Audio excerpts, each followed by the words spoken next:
Welcome to the Genius Factory. Enjoy the video. In this video, I will show how to change a Ford Fiesta brake light, only way. First, remove the trunk liner to access the tail light housing, then locate and remove the retaining screws with a flathead screwdriver. Carefully pull the housing out just enough to reach the bulb socket, twist counterclockwise to remove the old bulb, and replace it with the new bulb. Test the brake light before reassembling to confirm proper operation. Now step through the bulb replacement in a friendly, clear way so you feel confident. After unlocking and removing the old bulb, inspect the socket for corrosion or damage and clean if necessary.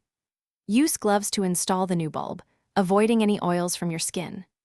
Reinsert the socket into the housing and twist until secure, then press the brake pedal or have someone help test the light before reattaching the trunk liner and finishing up.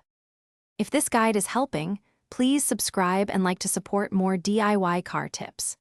Quick recommendation.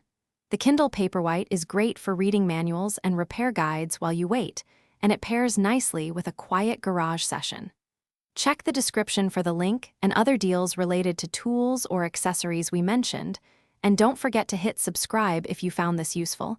Now let's get back to the video. If the light still does not work, stay calm and methodical while troubleshooting.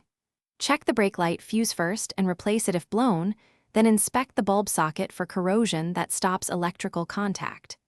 Use a multimeter to confirm the socket receives voltage when the brake is applied, and examine wiring for damage or loose connectors. Fix or replace any faulty parts and retest the brake light to ensure the repair solved the issue. Thanks for watching. If you found this helpful, don't forget to like and subscribe.